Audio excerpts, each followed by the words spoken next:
one of my favorites. Patty Duke was brilliant.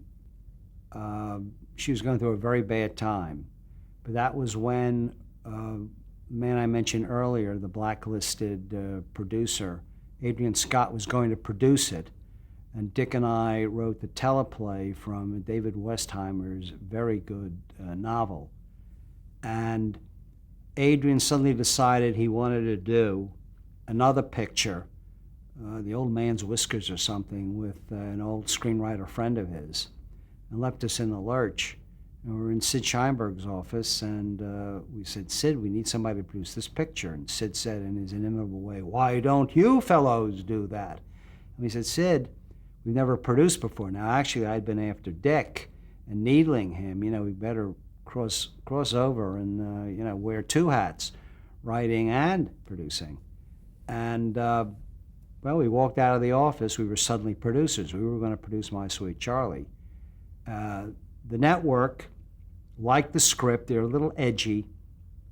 They wanted to cast opposite Patty Duke like a very good-looking, older black actor. They had in mind Harry Belafonte. We said, first of all, he's not that good an actor. And come on, you can't put Patty Duke and Harry Belafonte in this lighthouse, or this bungalow next to this lighthouse. She'd be crawling up his leg. These two people hate each other, this white and this black. We can't believe that for a second. And then they said, no, you should film it on the lot. Universal wanted that too. We said, come on, the Gulf, Mexico, is one of the characters in the drama. Got to get down to the real country where David Westheimer set this thing. And we beat them down on that. We were very incorrigible. I mean, once we wanted to do something, but we had done Columbo, so they were, they weren't too resistant. So we finally got to do it on distant location. It was a very tough shoot. Patty was going through a very bad time in her life, maybe some drugs. And we came back right before it ended, and we found out that the cops were going to search her hotel room. It was in Galveston, Texas, and let me tell you, this is from another century. They hated black people. They couldn't believe, Patty Duke and Al Freeman Jr. walking through town, after shooting arm in arm. I think they had a little fling while they were doing the picture. And the townspeople, they were fishermen and the people who owned bait stores. Oh, my God. Hollywood, that Sodom and Gomorrah place is right in their midst. And Patty Duke, wonderful Patty Duke, what's she doing here with this black guy?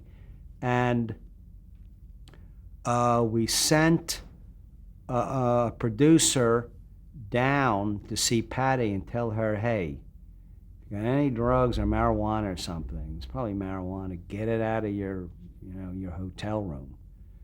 But to Sid Sheinberg's credit, we said, look, we've got a couple more days to go down there. If the cops arrest Patty, it's horrible. I mean, the picture will never be ended. You'll lose all that money. And Sid said, I don't care about the money. We have to protect Patty, which for a big mogul, that was a pretty honest and, a speech of some integrity. So, but they didn't catch her with anything. We finished the picture. And it was very, very successful. I'll never forget, Sid Sheinberg called up early in the morning after it was on and said, we hit the jackpot 51 share. In those days, a 51 share. You get a 9 these days. Cable is celebrating. So it was so successful that Universal decided they were going to put it out as a feature. And it opened at the Regency Theater in New York. It didn't do well because I don't know how many people, saw it on television. And then the Emmys, Dick and I won for our first Emmy for the teleplay. And Patty won. She gave that famous, bizarre speech. I don't know what it was about.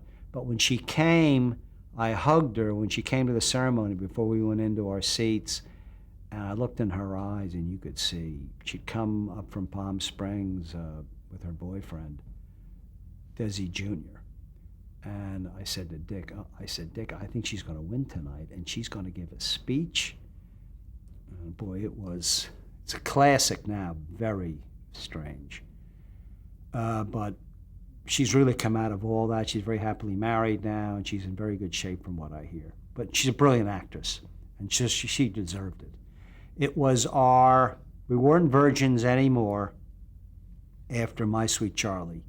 We were the producers. We made all the decisions.